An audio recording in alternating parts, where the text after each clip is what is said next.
ಶಾಂತಿ.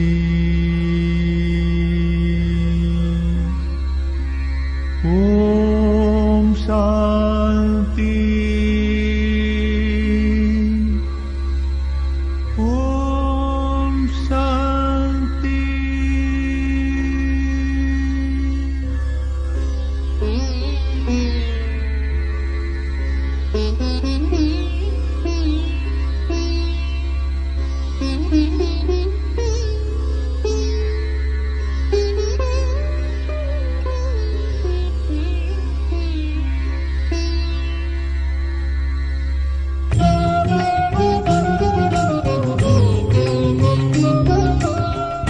ಅಂತರಂಗದಿ ಬೆಳಗಿಸು ಜ್ಯೋತಿಯ, ಸರಿವುದು ದೂರ ಕವಿದ ಕತ್ತಲೆಯು. ಅಂತರಂಗದಿ ಬೆಳಗಿಸು ಜ್ಯೋತಿಯ, ಸರಿವುದು ದೂರ ಕವಿದ ಕತ್ತಲೆಯು. ಶಿವನ ಧ್ಯಾನವ ಮಾಡುತ್ತಿರು ನೀ, ಬರುವುದು ಪುಣ್ಯದ ಮಂಗಳ ಬೆಳಕು. ಶಿವನ ಧ್ಯಾನವ ಮಾಡುತ್ತಿರು ನೀ, ಬರುವುದು ಪುಣ್ಯದ ಮಂಗಳ ಬೆಳಕು. ಅಂತರಂಗದಿ ಬೆಳಗಿಸು ಜ್ಯೋತಿಯ, ಸರಿವುದು ದೂರ ಕವಿದ ಕತ್ತಲೆಯು. ಅಂತರಂಗದಿ ಬೆಳಗಿಸು ಜ್ಯೋತಿಯ.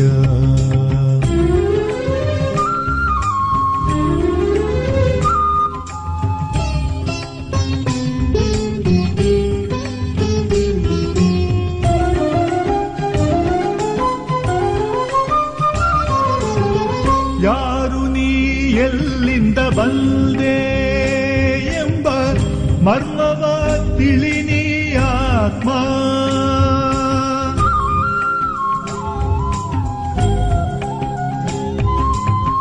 ಯಾರು ನೀ ಎಲ್ಲಿಂದ ಬಂದೆ ಎಂಬ ಮರ್ಮವ ತಿಳಿನಿ ಆತ್ಮ.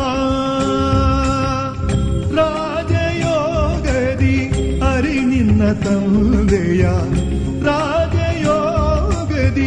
ಅರಿ ನಿನ್ನ ತಂದೆಯ. ಯೋಗದಿ ನಡೆದು ಪಡೆ ನಿನ್ನಾಸ್ತಿಯ, ಯೋಗದಿ ನಡೆದು ಪಡೆ ನಿನ್ನಾಸ್ತಿಯ. ಅಂತರಂಗದಿ ಬೆಳಗಿಸು ಜ್ಯೋತಿಯ, ಸರಿವುದು ದೂರ ಕವಿದ ಕತ್ತಲೆಯು. ಶಿವನ ಧ್ಯಾನವ ಮಾಡುತ್ತಿರು ನೀ, ಬರುವುದು ಪುಣ್ಯದ ಮಂಗಳ ಬೆಳಕು. ಅಂತರಂಗದಿ ಬೆಳಗಿಸು ಜ್ಯೋತಿಯ.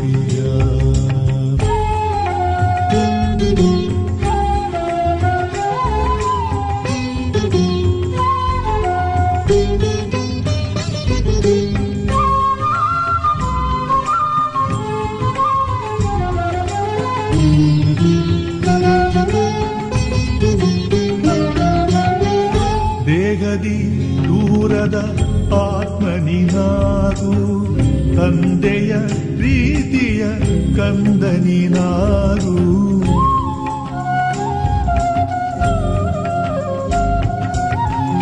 ದೇಹದಿ ದೂರದ ಆತ್ಮನಿನಾಗು, ತಂದೆಯ ಪ್ರೀತಿಯ ಕಂದನಿನಾಗು. ದಿವ್ಯ ಗುಣಗಳ ಧಾರಣೆ ಮಾಡು, ನಿರಂತರ ಯೋಗಿಯು ನೀನಾಗು. ದಿವ್ಯ ಗುಣಗಳ ಧಾರಣೆ ಮಾಡು, ನಿರಂತರ ಯೋಗಿಯು ನೀನಾಗು. ಅಂತರಂಗದಿ ಬೆಳಗಿಸು ಜ್ಯೋತಿಯ, ಸರಿವುದು ದೂರ ಕವಿದ ಕತ್ತಲೆಯು. ಶಿವನ ಧ್ಯಾನವ ಮಾಡುತ್ತಿರು ನೀ, ಬರುವುದು ಪುಣ್ಯದ ಮಂಗಳ ಬೆಳಕು. ಅಂತರಂಗದಿ ಬೆಳಗಿಸು ಜ್ಯೋತಿಯ, ಸರಿವುದು ದೂರ ಕವಿದ ಕತ್ತಲೆಯು. ಅಂತರಂಗದಿ ಬೆಳಗಿಸು ಜ್ಯೋತಿಯ.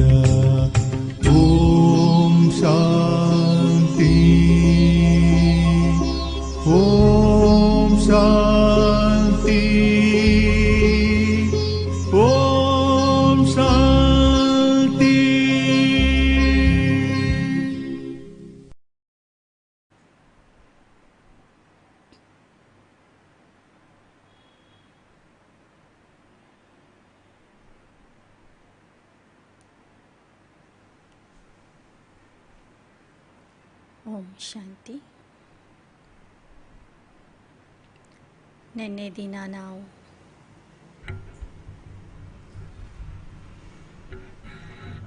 ಆತ್ಮದರ್ಶನದಲ್ಲಿ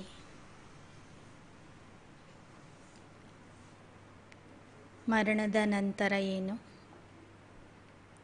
ಹಾಗೂ ಕರ್ಮ ಸಿದ್ಧಾಂತದ ಬಗ್ಗೆ ನಿನ್ನೆ ದಿನ ನಾವು ಕೇಳಿದ್ದೇವೆ. ಈ ದಿನ ನಮ್ಮೆಲ್ಲರ ತಂದೆಯಾದಂತಹ ಸರ್ವ ಆತ್ಮರಿಗೂ ತಂದೆಯಾಗಿರುವಂತಹ ಸೃಷ್ಟಿಕರ್ತ, ಜಗತ್ಪಿತ, ಜಗತ್ರಚಯಿತನಾದಂತಹ ಪರಮಾತ್ಮನ ಪರಿಚಯವನ್ನು ಕೇಳೋಣ. ಇಂದು ಪರಮಾತ್ಮನ ಬಗ್ಗೆ ನಾವು ಜಗತ್ತಿನಲ್ಲಿ ಅನೇಕ ಅಭಿಪ್ರಾಯಗಳನ್ನು, ಅನೇಕ ಮತಗಳನ್ನು ನೋಡ್ತಾ ಇದ್ದೀವಿ, ಕೇಳ್ತಾ ಇದ್ದೀವಿ.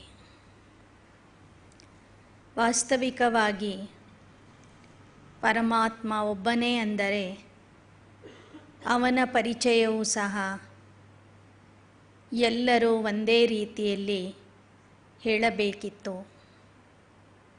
ಎಲ್ಲರ ಬಾಯಿಂದ ಅವನ ಪರಿಚಯದ ಬಗ್ಗೆ ಒಂದೇ ರೀತಿಯ ಮಾತುಗಳು ಬರಬೇಕಿತ್ತು. ಆದರೆ ಇವತ್ತು ನಾವು ನೋಡ್ತಾ ಇದ್ದೀವಿ, ಪರಮಾತ್ಮನ ಬಗ್ಗೆ ಅನೇಕ ಮತಗಳು, ಅನೇಕ ವಿಚಾರಗಳು, ಅನೇಕ ಅಭಿಪ್ರಾಯಗಳು, ಅನೇಕ ವ್ಯಕ್ತಿಗಳಿಂದ ನಾವು ಕೇಳ್ತಾ ಇದ್ದೇವೆ, ನೋಡ್ತಾ ಇದ್ದೇವೆ. ಹೇಗೆ ಈ ಚಿತ್ರದಲ್ಲಿ ತಾವು ನೋಡ್ತಿದ್ದೀರಿ, ಕೆಲವರು ಗಿಡ ಮರಗಳ ಪೂಜೆ ಮಾಡೋದ್ರಿಂದ ಪರಮಾತ್ಮ ಸಿಗ್ತಾನೆ ಅಂಥೇಳಿ ಆ ಒಂದು ವಿಧಾನದಿಂದ ಅವನನ್ನು ಹುಡುಕ್ತಾ ಇದ್ದಾರೆ. ಕೆಲವರು ಗಂಗಾ ಸ್ನಾನ, ತುಂಗಾ ಸ್ನಾನ ಮಾಡಿ ಆ ರೀತಿಯ ಒಂದು ಸಾಧನೆ ಮಾಡೋದ್ರಿಂದ ಅವನು ಸಿಗ್ತಾನೆ ಅಂಥೇಳಿ ಪ್ರಯತ್ನ ಮಾಡ್ತಿದ್ದಾರೆ. ಕೆಲವರು ಯಜ್ಞ ಯಾಗ ಮಾಡೋದರ ಮೂಲಕ ಅವನನ್ನು ಹುಡುಕಲು ಪ್ರಯತ್ನಿಸುತ್ತಿದ್ದಾರೆ. ಕೆಲವರು ಅರಣ್ಯದಲ್ಲಿ ತಪಸ್ಸು ಮಾಡಿ ಹಠಯೋಗ ಮಾಡೋದರ ಮೂಲಕನೂ ಅವನನ್ನು ಹುಡುಕ್ತಾ ಇದ್ದಾರೆ. ಇನ್ನು ಕೆಲವರು ಯಾತ್ರೆ ಜಾತ್ರೆಗಳನ್ನು ಮಾಡಿ ಉತ್ಸವಗಳನ್ನು ಆಚರಿಸುವುದರ ಮೂಲಕ ಅವನು ಸಿಗಬಹುದು ಅಂಥೇಳಿ ಆ ರೀತಿಯ ಆಚರಣೆಗಳನ್ನು ಮಾಡ್ತಾ ಇದ್ದಾರೆ. ಇನ್ನು ಕೆಲವರು ಪ್ರಾಣಿ ಬಲಿ ಕೊಡುವುದರ ಮೂಲಕ, ಹಿಂಸಾಚಾರ ಮಾಡುವುದರ ಮೂಲಕ ಅವನು ನಮಗೆ ಕಾಣಬಹುದು, ಸಿಗಬಹುದು ಎಂದು ತಿಳಿದು ಆ ರೀತಿಯ ಆಚರಣೆಗಳನ್ನು ಮಾಡ್ತಿದ್ದಾರೆ. ಕೆಲವರು ಸತ್ಸಂಗದಲ್ಲಿ ಹೋಗಿ, ಗುರುಗಳ ಹತ್ರ ಹೋಗಿ ಅವರ ಮೂಲಕ ಭಗವಂತನ ಅಥವಾ ಪರಮಾತ್ಮನ ಪ್ರಾಪ್ತಿಯಾಗಬಹುದು ಅಂತ ತಿಳಿದು ಆ ಮಾರ್ಗದಲ್ಲಿ ಹೋಗ್ತಿದ್ದಾರೆ. ಹಠಯೋಗಿಗಳು ಪ್ರಾಣಾಯಾಮ ಮಾಡೋದರ ಮೂಲಕ, ಶೀರ್ಷಾಸನ ಮಾಡೋದರ ಮೂಲಕ, ಯೋಗಾಸನಗಳನ್ನು ಮಾಡೋದರ ಮೂಲಕ ಅವನನ್ನು ಪಡಿಬಹುದು ಅಂತ ತಿಳ್ಕೊಂಡಿದ್ದಾರೆ. ಹೀಗೆ ಪರಮಾತ್ಮ ಒಬ್ಬನೇ ಆಗಿದ್ದರೂ ಕೆಲವರು ಪರಮಾತ್ಮ ಇದ್ದಾನೆ ಅಂತ ಹೇಳ್ತಾ ಇದ್ದರೆ, ಇನ್ನು ಕೆಲವರು ಪರಮಾತ್ಮ ಇಲ್ಲ ಅಂತ ಹೇಳ್ತಾ ಇದ್ದಾರೆ. ಹೀಗೆ ಇಂದಿನ ಪರಿಸ್ಥಿತಿ ಏನಾಗಿದೆ ಅಂದರೆ, ಹೇಗೆ ನೋಡಿ, ಕೊನೆಯ ಒಂದು ಚಿತ್ರದಲ್ಲಿ ನಾವು ನೋಡ್ತಾ ಇದ್ದೀವಿ, ಅದರಲ್ಲಿ 5 ಜನ ಕುರುಡರು ಆನೆಯನ್ನು ಮುಟ್ಟಿ ನೋಡ್ತಾರೆ. ಒಬ್ಬ ಕುರುಡ ಆನೆಯ ಹೊಟ್ಟೆ ಮುಟ್ಟಿ ಹೇಳ್ತಾನೆ, ಆನೆ ಗೋಡೆ ಇದ್ದಂತೆ ಇದೆ ಅಂತ. ಇನ್ನೊಬ್ಬನು ಆನೆಯ ಬಾಲ ಮುಟ್ಟಿ ಹೇಳ್ತಾನೆ, ಆನೆ ಹಗ್ಗದಂತಿದೆ ಅಂತ. ಮತ್ತೊಬ್ಬನು ಆನೆಯ ಸೊಂಡಿಲು ಮುಟ್ಟಿ ಹೇಳ್ತಾನೆ, ಆನೆ ಹಾವಿದ್ದಂಗಿದೆ. ಇನ್ನೊಬ್ಬನು ಆನೆಯ ಕಾಲು ಮುಟ್ಟಿ ಹೇಳ್ತಾನೆ, ಆನೆ ಕಂಬ ಇದ್ದಂಗಿದೆ ಅಂಥೇಳಿ. ಅಂದರೆ 5 ಜನ ಕುರುಡರು ಹೇಳಿದ್ದೇನೋ ನಿಜನೇ ಇತ್ತು, ಸತ್ಯನೇ ಇತ್ತು. ಆದರೆ ಆನೆಯ ಸ್ವರೂಪ, ಆನೆಯ ರೂಪ ಆ ಥರ ಇರಲಿಲ್ಲ. ಹೀಗೆ ಜನ್ಮ ಜನ್ಮಾಂತರಗಳಿಂದ, ಯುಗ ಯುಗಾಂತರಗಳಿಂದ ಮನುಷ್ಯರು, ಸಾಧಕರು, ಋಷಿ ಮುನಿಗಳು ಪರಮಾತ್ಮನನ್ನು ಹುಡುಕೋದಕ್ಕಾಗಿ ಸಾಧನೆ ಮಾಡಿದರು, ತಪಸ್ಸು ಮಾಡಿದರು, ಪ್ರಯತ್ನ ಮಾಡಿದರು. ಅವರಿಗೆ ಯಾವ ರೀತಿಯಲ್ಲಿ ಅನುಭವ ಆಯಿತೋ ಆ ಅನುಭವದ ಆಧಾರದಿಂದ ಪರಮಾತ್ಮ ಹೀಗಿದ್ದಾನೆ ಅಂತ ವರ್ಣಿಸ್ತಾ ಬಂದರು.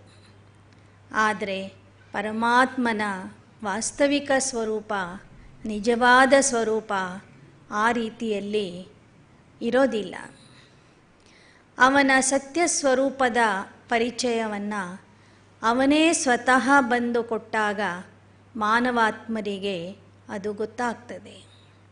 ಹೇಗೆ ನನ್ನ ಸತ್ಯ ಪರಿಚಯವನ್ನು ನಾನೇ 100ಕ್ಕೆ 100ರಷ್ಟು ಸರಿಯಾಗಿ ಹೇಳಬಹುದು ವಿನಃ ನನ್ನ ಬಗ್ಗೆ ಬೇರೆಯವರೇನಾದರೂ ಪರಿಚಯ ಕೊಡೋದಾದರೆ ಸ್ವಲ್ಪ ಹೆಚ್ಚು ಕಡಿಮೆನೂ ಹೇಳಿಬಿಡ್ತಾರೆ.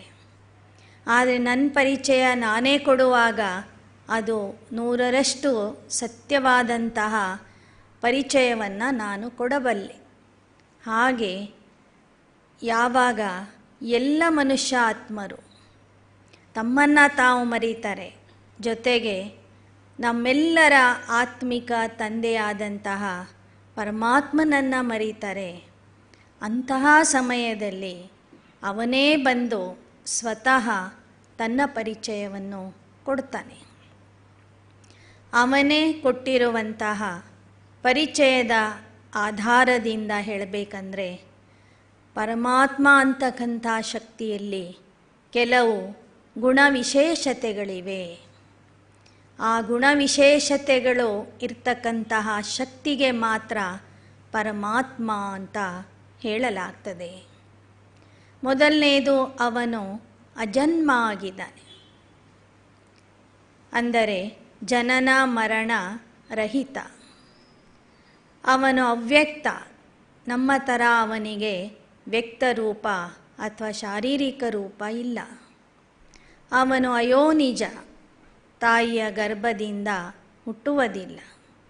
ಅವನು ಅಶರೀರಿ. ನಮ್ಮ ಹಾಗೆ ಅವನು ಶರೀರಧಾರಿ ಅಲ್ಲ. ಅವನು ಅಭೋಕ್ತ. ಸುಖ ದುಃಖ ನೋವು ಕಷ್ಟಗಳನ್ನು ಅವನು ಅನುಭವಿಸೋದಿಲ್ಲ. ಹಾಗೆಯೇ ಅವನ ಕ್ವಾಲಿಫಿಕೇಷನ್ ಏನು, ಅವನನ್ನು ಗುರುತಿಸುವುದು ಹೇಗೆ ಅಂದರೆ, ಅವನಲ್ಲಿ ಇರುವಂಥ 5 ವಿಶೇಷತೆಗಳು, ಗುಣಗಳು ಇವತ್ತು ಯಾರಲ್ಲಿಯೂ ಇಲ್ಲ. ಆ 5 ಗುಣಗಳು ಯಾರಲ್ಲಿ ಇರ್ತವೆಯೋ ಅವನೇ ಪರಮಾತ್ಮ. ಉಳಿದವರು ಯಾರೂ ಪರಮಾತ್ಮ ಆಗಲಿಕ್ಕೆ ಸಾಧ್ಯವಿಲ್ಲ.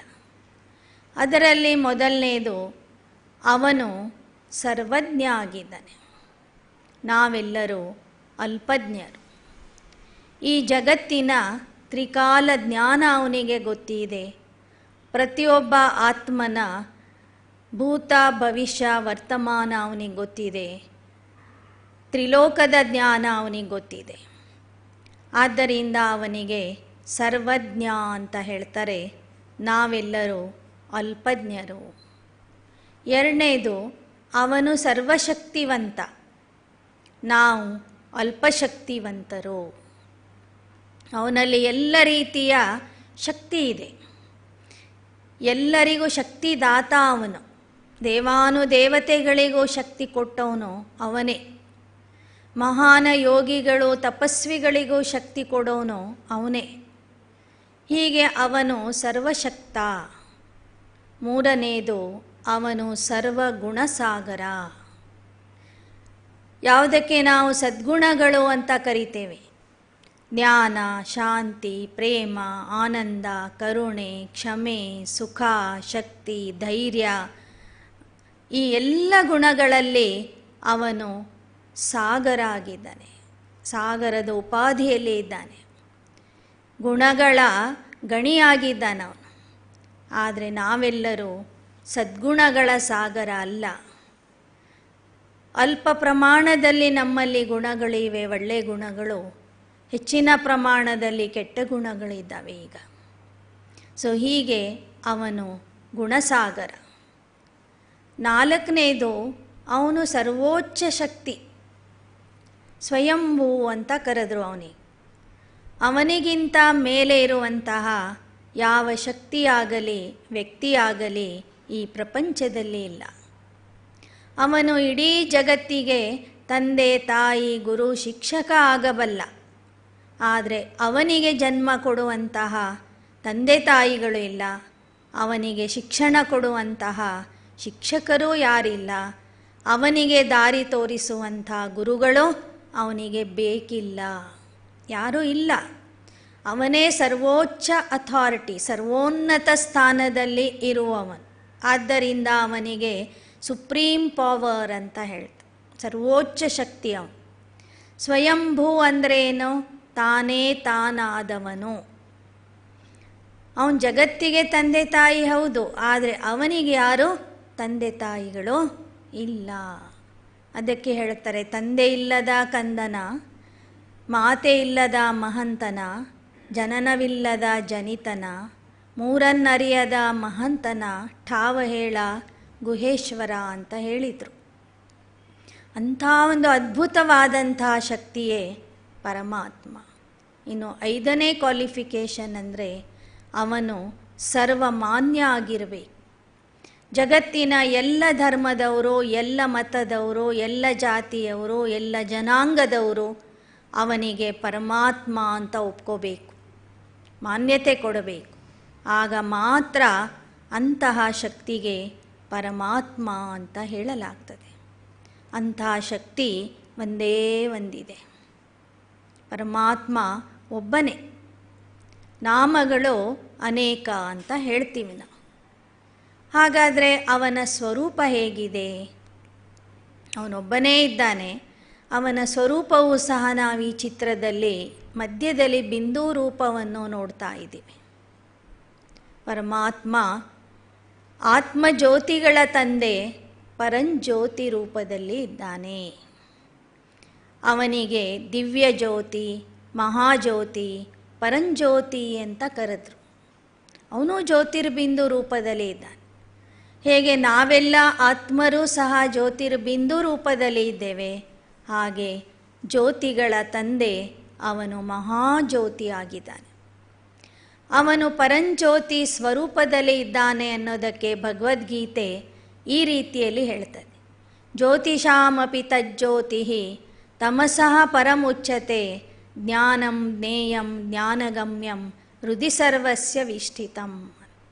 ಎಲ್ಲ ಜ್ಯೋತಿಗಳಿಗೆ ಮಹಾಜ್ಯೋತಿ ನಾನು, ಜ್ಞಾನಮಯ ಜ್ಯೋತಿ ನಾನು, ಜ್ಞಾನ ಜ್ಯೋತಿ ನಾನು, ಜ್ಞಾನಸಾಗರ ನಾನು.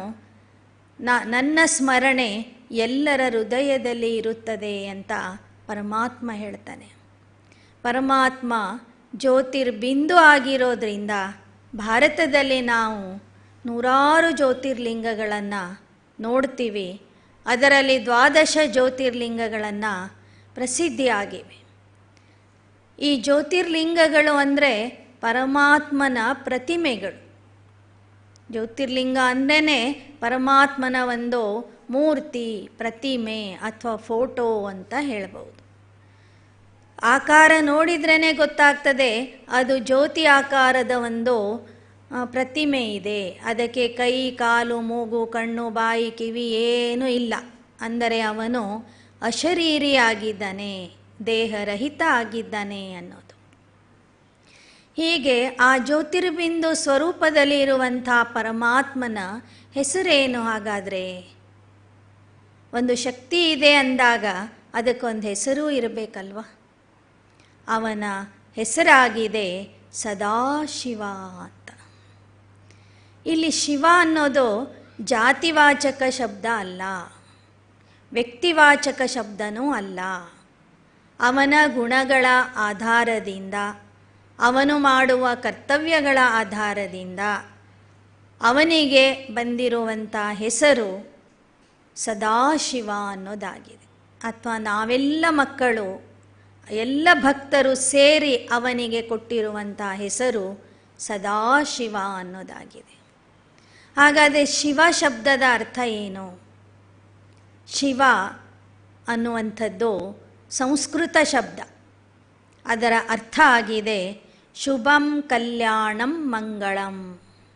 ಶಿವ ಅಂದ್ರೇ ಕಲ್ಯಾಣಕರ, ಮಂಗಳಕರ, ಶುಭಕರ, ಸರ್ವರ ಕಲ್ಯಾಣವನ್ನೇ ಮಾಡುವಂಥವನು, ಸರ್ವರ ಬಗ್ಗೆ ಮಂಗಳವನ್ನೇ ಉಂಟು ಮಾಡುವಂಥವನು, ಸರ್ವರ ಬಗ್ಗೆ ಶುಭವನ್ನೇ ಬಯಸುವವನು, ಅವನು ಶಿವ.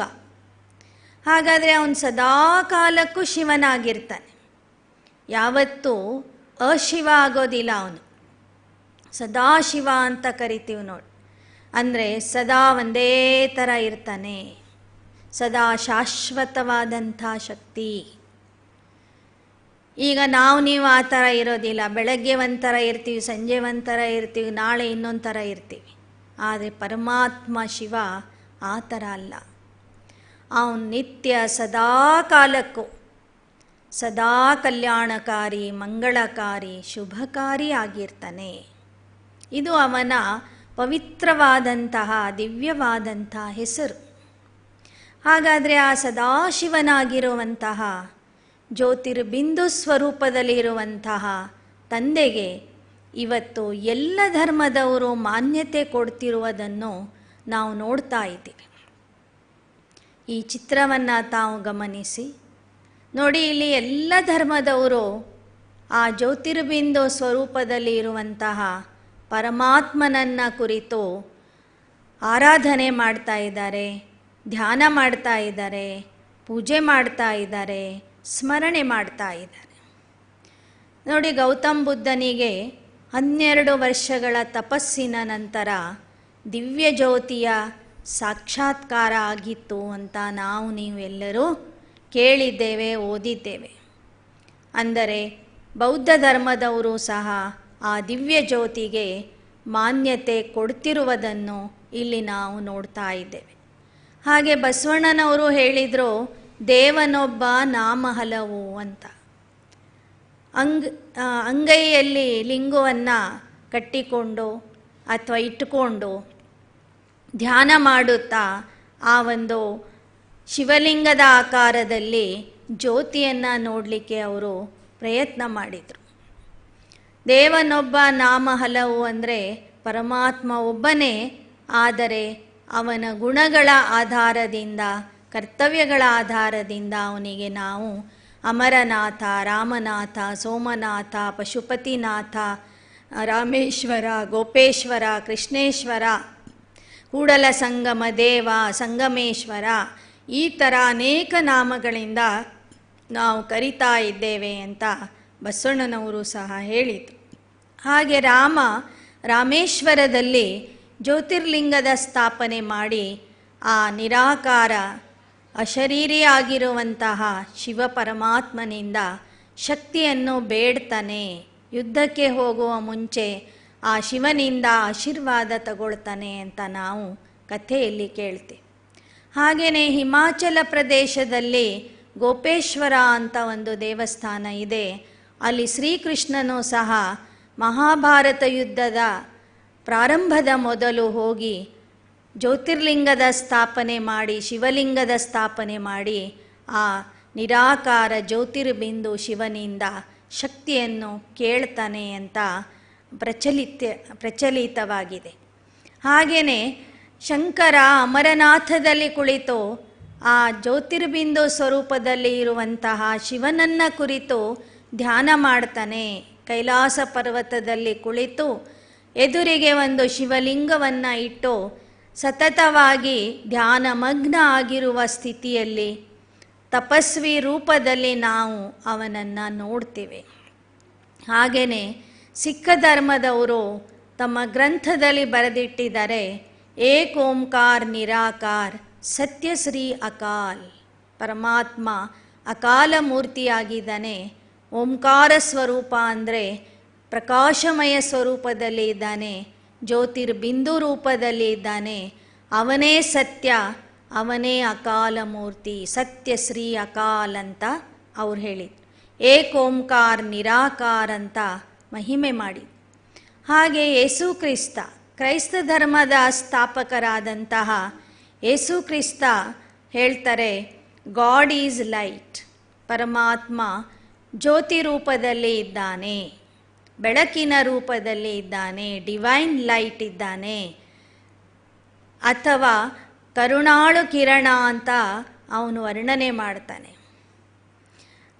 ಕ್ರೈಸ್ತ ಧರ್ಮದ ಅನುಯಾಯಿಗಳು ಪ್ರಾರ್ಥನೆ ಸಲ್ಲಿಸುವಾಗ ಮೇಣ್ಬತ್ತಿಗಳನ್ನು ಹಚ್ಚಿ ಆ ಜ್ಯೋತಿಗೆ ಮಾನ್ಯತೆ ಕೊಟ್ಟು ಏನು ಮಾಡ್ತಾರೆ, ಪ್ರಾರ್ಥನೆಗಳನ್ನು ಸಲ್ಲಿಸ್ತಾರೆ.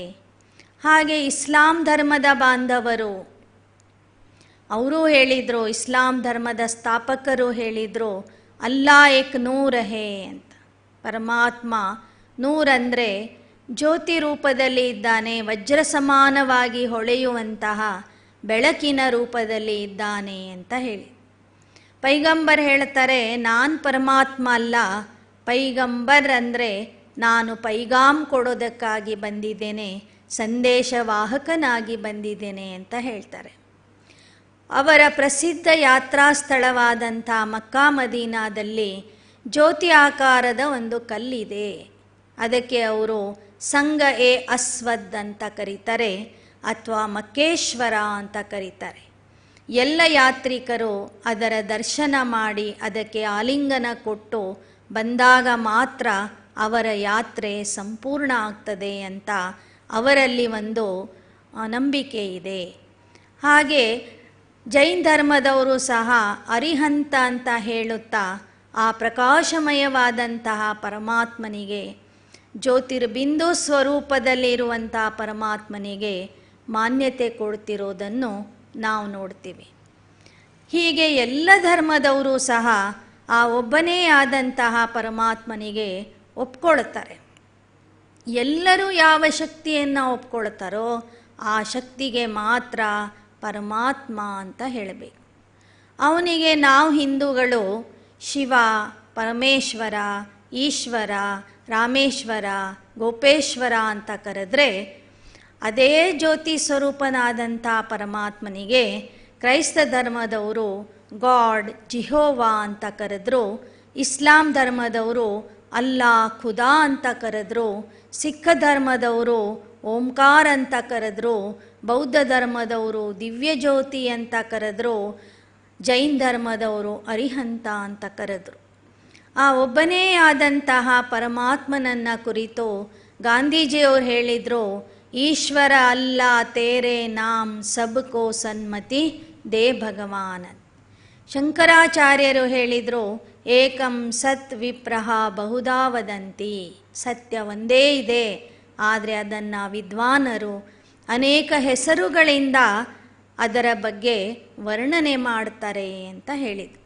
ಹೇಗೆ ಒಂದು ಅಕ್ಕಿ ಅನ್ನುವಂತಹ ವಸ್ತುಗೆ ನಾವು ಕನ್ನಡ ಭಾಷೆಯಲ್ಲಿ ಅಕ್ಕಿ ಅಂತ ಕರೆದ್ರೆ, ಹಿಂದಿ ಭಾಷೆಯಲ್ಲಿ ಅದಕ್ಕೆ ಚಾವಲ್ ಅಂತಾರೆ, ಇಂಗ್ಲಿಷ್ ಭಾಷೆಯಲ್ಲಿ ಅದಕ್ಕೆ ರೈಸ್ ಅಂತಾರೆ, ತೆಲುಗು ಭಾಷೆಯಲ್ಲಿ ಬೀಮ್ ಅಂತಾರೆ, ತಮಿಳು ಭಾಷೆಯಲ್ಲಿ ಅರಸಿ ಅಂತ ಕರೀತಾರೆ. ಆದರೆ ಅಕ್ಕಿ ಬೇರೆ, ಚಾವಲ್ ಬೇರೆ, ರೈಸ್ ಬೇರೆ ಅಲ್ಲ.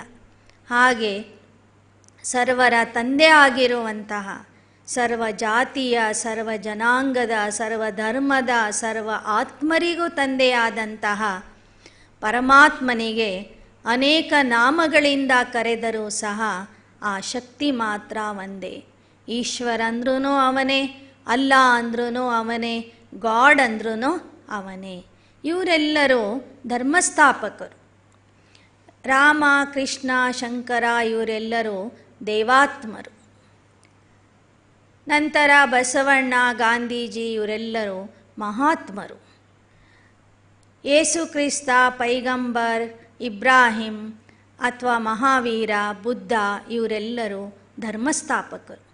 ಇವರೆಲ್ಲರಿಗಿಂತ ಮೇಲೆ ಇರುವಂಥ ಒಂದೇ ಒಂದು ಏಕೈಕ ಶಕ್ತಿ ಇದೆ, ಅವನೇ ಪರಮಾತ್ಮ. ಈ ಚಿತ್ರದಲ್ಲಿ ತಾವು ನೋಡ್ತಾ ಇದ್ದೀರಿ, ಜೀವಾತ್ಮರಿಗೂ ಹಾಗೂ ಪರಮಾತ್ಮನಿಗೂ ಇರುವ ವ್ಯತ್ಯಾಸ ನೋಡಿ. ಈ ಕಡೆ ನೀವು ನೋಡ್ತಾ ಇದ್ದೀರಿ, ಈ ಕೃಷ್ಣನಿಗೆ ದೇವಾತ್ಮ ಅಂತ ಕರೀತೀವಿ. ದೈವಿ ಗುಣವುಳ್ಳಂತಹ ಮಾನವರಿಗೆ ದೇವಾತ್ಮರು ಅಂತ ಕರಿತೀವಿ. ಕ್ರಿಸ್ತ, ಬುದ್ಧ, ನಾನಕ ಇವರೆಲ್ಲರೂ ಧರ್ಮಸ್ಥಾಪಕರು, ಹೀಗಾಗಿ ಅವರಿಗೆ ಧರ್ಮಾತ್ಮರು ಅಂತ ಕರಿತೀವಿ. ಗಾಂಧೀಜಿ, ಬಸವಣ್ಣನವರು, ವಿವೇಕಾನಂದ ಇವರೆಲ್ಲರೂ ಮಹಾನ ಕಾರ್ಯ ಮಾಡಿದವರು, ಮಹಾತ್ಮರು ಅಂತ ಹೇಳ್ತೀವಿ ಅವ್ರಿಗೆ. ದಾನ ಪುಣ್ಯ ಮಾಡೋರಿಗೆ ಪುಣ್ಯಾತ್ಮರು ಅಂತ ಹೇಳ್ತೀವಿ. ಹಿಂಸೆ, ಕೊಲೆ ಅಥವಾ ನೋವು ಕೊಡುವಂತಹ ಕೆಲಸ ಮಾಡೋರಿಗೆ, ಪಾಪ ಮಾಡೋರಿಗೆ ಪಾಪಾತ್ಮರು ಅಂತ ಕರಿತೀವಿ. ಹೀಗೆ ಜೀವಾತ್ಮರಗಳಲ್ಲಿ ಈ 5 ಕ್ಯಾಟಗರೀಸ್ ಅದಾವೆ. 5 ಥರದ ಆತ್ಮರಿದ್ದಾರೆ.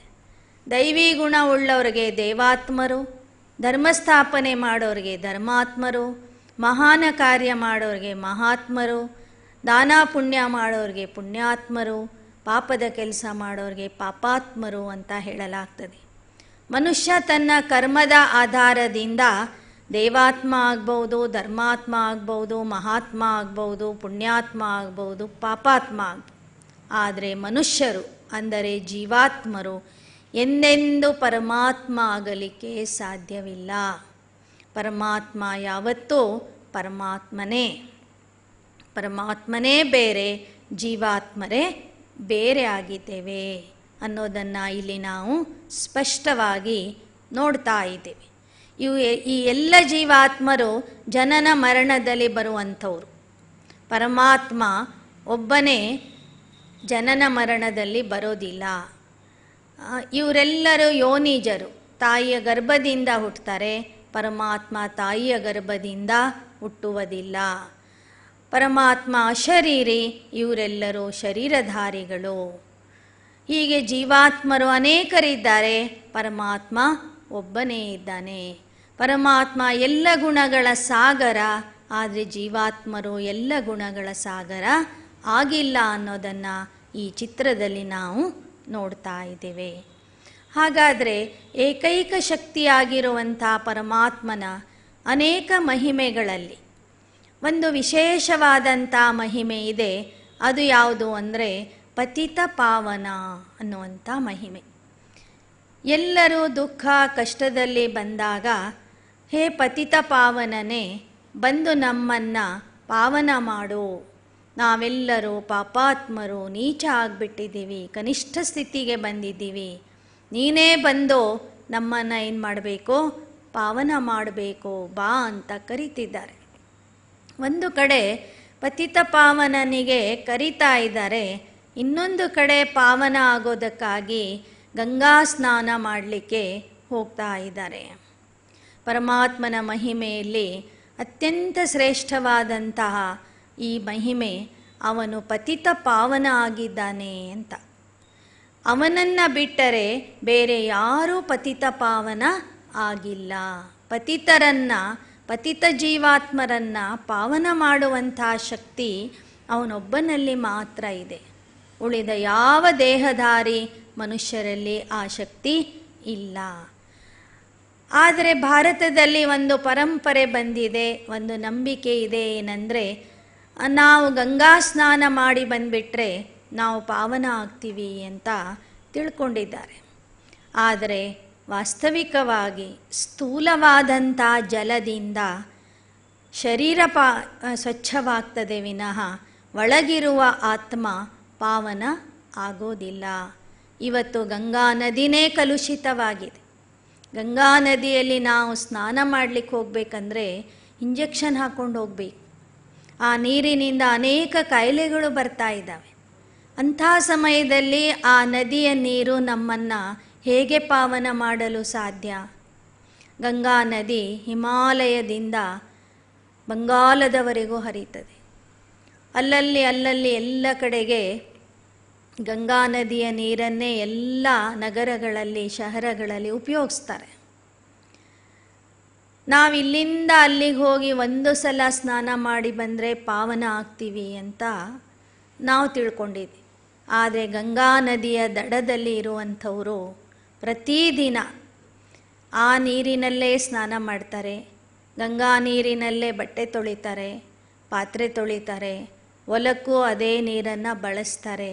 ಪ್ರತಿನಿತ್ಯ ಗಂಗಾಜಲನೇ ಕುಡಿಯೋದವರು. ಆದರೆ ಅಲ್ಲಿರುವಂಥವರು ಒಬ್ಬರೂ ಇವತ್ತಿನವರೆಗೆ ಪಾವನ ಆಗಿಲ್ಲ. ಇನ್ನು ಇಲ್ಲಿಂದ ಅಲ್ಲಿಗೆ ಹೋಗಿ ಸ್ನಾನ ಮಾಡಿ ಬರೋರು ಸಹ ಮತ್ತೆ ಬಂದ ನಂತರ ಯಥಾ ಪ್ರಕಾರ ತಾವೇನು ಮಾಡ್ತಿದ್ರು ಅದೇ ಮಾಡ್ತಿರ್ತಾರೆ. ಹಿಂಸೆ ಮಾಡೋದು, ಮೋಸ ಮಾಡೋದು, ವಂಚನೆ ಮಾಡೋದು, ಏನೇನು ಪರಿವರ್ತನೆ ಅವರಲ್ಲಿ ಕಾಣಿಸೋದಿಲ್ಲ. ಅಂದ ಮೇಲೆ ಸ್ಥೂಲವಾದ ಜಲದಿಂದ ಒಳಗಿರುವ ಚೈತನ್ಯ ಆತ್ಮನನ್ನು ಪಾವನ ಮಾಡಲಿಕ್ಕೆ ಆಗೋದಿಲ್ಲ. ಪರಮಾತ್ಮನ ಜ್ಞಾನ ಜಲದಿಂದ ಅಲ್ಲಿ ಪಕ್ಕದಲ್ಲಿ ತೋರಿಸಿದ್ದಾರೆ. ಸ್ವಯಂ ಪತಿತ ಪಾವನ ಪರಮಾತ್ಮ ಬಂದು ಯಾವಾಗ ಜ್ಞಾನ ಸ್ನಾನ ಮಾಡಿಸ್ತಾನೆ ಆತ್ಮರಿಗೆ, ಆ ಜ್ಞಾನ ಸ್ನಾನದಿಂದ ಆತ್ಮ ಪವಿತ್ರ ಆಗ್ತದೆ, ಪಾವನ ಆಗ್ತದೆ ವಿನಃ ಕಂಡಲ್ಲಿ ಎಲ್ಲೆಲ್ಲಿ ನೀರು ಕಾಣಿಸ್ತದೋ ಅಲ್ಲಲ್ಲಿ ಮುಳುಗಿ ಬರೋದ್ರಿಂದ ನಾವು ಪಾವನ ಆಗಲಿಕ್ಕೆ ಸಾಧ್ಯವಿಲ್ಲ. ಇವತ್ತು ಗಂಗಾ ನದಿಯ ಸ್ಥಿತಿ ಏನಾಗಿದೆ ಅಂತಲೂ ಅಲ್ಲಿ ತೋರಿಸಿದರೆ, ಅಲ್ಲಿ ದನಗಳನ್ನು ತೊಳಿತಾರೆ, ಹೆಣಗಳನ್ನು ಹಾಕ್ತಾರೆ, ಅಲ್ಲೇ ಒಬ್ಬರು ಸ್ನಾನನೂ ಮಾಡ್ತಿದ್ದಾರೆ, ಬಟ್ಟೆನೂ ತೊಳಿತಿದ್ದಾರೆ. ಹೀಗಾಗಿ ಗಂಗಾ ನದಿಯೂ ಸಹ ಇವತ್ತು ಕಲುಷಿತ ಆಗಿಬಿಟ್ಟಿದೆ. ಅಂದರೆ ಇಲ್ಲಿ ಪತಿತರನ್ನು ಪಾವನ ಮಾಡುವಂಥವನು ಪರಮಾತ್ಮ ಒಬ್ಬನೇ. ಒಂದು ಕಾಲಕ್ಕೆ ಗಂಗಾ ನದಿಯ ಜಲ ಬಹಳ ಶುದ್ಧವಾಗಿರುತ್ತಿತ್ತು. ಹಿಮಾಲಯದಿಂದ ಬರುವುದರಿಂದ ಅದರಲ್ಲಿ ಕೆಲವು ನೈಸರ್ಗಿಕ ಔಷಧಿಗಳು, ವನಸ್ಪತಿಗಳ ಒಂದು ಸಾರ ಅದರಲ್ಲಿ ಬರ್ತಿತ್ತು. ಆ ಗಂಗಾ ಜಲದಿಂದ ಶಾರೀರಿಕ ರೋಗಗಳು, ತ್ವಚಾ ರೋಗಗಳು ವಾಸಿಯಾಗ್ತಿದ್ವು. ಆದರೆ ಈ ಕಾಲದಲ್ಲಿ ಅದು ಸಹ ಏನಾಗ್ಬಿಟ್ಟಿದೆ, ಕಲುಷಿತ ಆಗಿದೆ. ಗಂಗಾ ನದಿನೇ ಪತಿತ ಆಗಿದೆ ಅಂತ ಹೇಳ್ಬೋದು. ಆದ್ದರಿಂದ ಪತಿತ ಪಾವನ ಪರಮಾತ್ಮ ಒಬ್ಬನೇ ವಿನಃ ಯಾವುದೇ ಪ್ರಕಾರದ ನೀರಿನಿಂದ ಆತ್ಮನನ್ನು ಪಾವನ ಮಾಡಲಿಕ್ಕೆ ಆಗೋದಿಲ್ಲ. ಅಂಥ ಪತಿತ ಪಾವನ ಜ್ಯೋತಿರ್ಬಿಂದು ಸ್ವರೂಪ ಸದಾ ಶಿವನಾಗಿರುವಂತಹ, ಸರ್ವ ಆತ್ಮರಿಗೂ ತಂದೆ ಆಗಿರುವಂತಹ ಆ ತಂದೆಯ ವಾಸಸ್ಥಾನ ಯಾವುದು? ಯಾರೇ ಇರಲಿ ಪರಮಾತ್ಮ ಎಲ್ಲಿದ್ದಾನೆ ಅಂತ ಕೇಳಿದಾಗ ನಾವು ಮೇಲೆ ನೋಡ್ತೀವಿ, ಮೇಲಿದ್ದಾನೆ ಅಂತ ಹೇಳ್ತೀವಿ. ಹಾಗಾದ ಮೇಲೆ ಅಂದರೆ ಎಲ್ಲಿ? ಮೊನ್ನೆ ದಿನದ ಪಾಠದಲ್ಲಿ ಆತ್ಮಗಳ ನಿವಾಸ ಸ್ಥಾನದ ಬಗ್ಗೆ ನಾವು ಕೇಳಿದ್ದೇವೆ. ಇಡೀ ಯೂನಿವರ್ಸ್ದಲ್ಲಿ 3 ಲೋಕಗಳಿವೆ. ಕೆಳಗಿರುವಂಥದ್ದು ಮಾನವ ಲೋಕ, ಎಲ್ಲಿ ನಾವೆಲ್ಲ ಜೀವಾತ್ಮರು ದೇಹವೆಂಬ ವಸ್ತ್ರ ಧರಿಸಿ ಪಾತ್ರ ಮಾಡ್ತಿದ್ದೀವಿ. ಅದು ಸಾಕಾರ ಲೋಕ. ಅದರ ಆಚೆ ಇರುವಂಥದ್ದು ಸೂಕ್ಷ್ಮ ಲೋಕ. ಅವತ್ತಿನ ದಿನ ನಾನು ಹೇಳಿದ್ದೆ, ಈ ಮಾನವ ಲೋಕದಲ್ಲಿ ನಾವು ಜಡದೇಹವನ್ನು ಪಡೆದುಕೊಂಡು ಪಾತ್ರ ಮಾಡ್ತೀವಿ. ಸೂಕ್ಷ್ಮ ಲೋಕದಲ್ಲಿ ಈ ಸ್ಥೂಲ ದೇಹ ಇರೋದಿಲ್ಲ, ಆದರೆ ಸೂಕ್ಷ್ಮ ದೇಹ ಇರುತ್ತದೆ. ಅದಕ್ಕಿಂತ ಮೇಲೆ ಇರುವಂತಹ ಮತ್ತೊಂದು ಲೋಕ ಇದೆ, ಅಲ್ಲಿ ಆತ್ಮಕ್ಕೆ ಯಾವ ದೇಹನೂ ಇರೋದಿಲ್ಲ. ಆತ್ಮಗಳು ನಾವು ಜ್ಯೋತಿರ್ಬಿಂದು ರೂಪದಲ್ಲಿ ವಾಸ ಮಾಡ್ತೀವಿ ಅಂಥೇಳಿ. ಆ ಎಲ್ಲ ಆತ್ಮಗಳ ಮೇಲೆ ಇರುವಂತಹ ಸ್ಥಾನ ಏನಿದೆ ಅದು ಪರಮಾತ್ಮನ ಸ್ಥಾನ. ಅಂದರೆ ಪರಮಾತ್ಮ ಪರಮಧಾಮ ನಿವಾಸಿ ಆಗಿದ್ದಾನೆ. ಅದಕ್ಕೆ ನೋಡಿ ನಾವು ಎಲ್ಲೇ ಹೋದ್ರೂ ಸಹ ಹೇ ಪರಮಾತ್ಮ ಅಂತ ಮೇಲ್ ನೋಡ್ತೀವಿ, ಕೆಳಗೆ ನೋಡಿ ಹೇ ಪರಮಾತ್ಮ ಅಂತ ಕರೆಯೋದಿಲ್ಲ. ಯಾಕೆ ಅಂದರೆ ಈ ತ್ರಿಲೋಕದಲ್ಲಿನೇ ಅತೀ ಎತ್ತರದ ಸ್ಥಾನ, ಅತೀ ಉನ್ನತವಾದಂಥ ಸ್ಥಾನ ಏನಿದೆ ಅದು ಪರಮಾತ್ಮನ ವಾಸಸ್ಥಾನ ಆಗಿದೆ. ಅಂದರೆ ಪರಮಾತ್ಮ ಪರಮಧಾಮ ನಿವಾಸಿಯಾಗಿದ್ದಾನೆ. ಪರಮಾತ್ಮನ ಮನೆಯೇ ನಮ್ಮ ಮನೆಯಾಗಿದೆ, ತಂದೆಯ ಮನೆಯೇ ನಮ್ಮ ಮನೆಯಾಗಿದೆ. ಆದರೆ ಒಂದು ಕಾಲಕ್ಕೆ ಮಾತ್ರ, ಒಂದು ಸಮಯಕ್ಕೆ ಮಾತ್ರ ಅವನು ಆ ಲೋಕವನ್ನು ಬಿಟ್ಟು ಈ ಭೂಮಿಗೆ ಅವತರಿಸಿ ಬರ್ತಾನೆ. ಸರ್ವ ಆತ್ಮರ ಉದ್ಧಾರ ಮಾಡೋದಕ್ಕಾಗಿ, ಪತಿತರನ್ನು ಪಾವನ ಮಾಡೋದಕ್ಕಾಗಿ ಅವನ ಅವತರಣೆ ಆಗ್ತದೆ. ಅದು ಹೇಗೆ ಆಗ್ತದೆ, ಯಾವಾಗ ಆಗ್ತದೆ, ಅವನು ಬಂದು ಏನು ಮಾಡ್ತಾನೆ, ಹೇಗೆ ಆತ್ಮರನ್ನು ಪತಿತರಿಂದ ಪಾವನ ಮಾಡ್ತಾನೆ ಅನ್ನೋದರ ಬಗ್ಗೆ ನಾವು ನಾಳಿನ ಪಾಠದಲ್ಲಿ ಸವಿಸ್ತಾರವಾಗಿ ಕೇಳೋಣ. ಓಂ ಶಾಂತಿ ಶಾಂತಿ ಶಾಂತಿ.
ನಿತ್ಯ ರಕ್ಷಕನೇ ಸತ್ಯ ಶಿಕ್ಷಕನೇ ನಿತ್ಯ ರಕ್ಷಕನೇ ಪತಿತ ಪಾವನ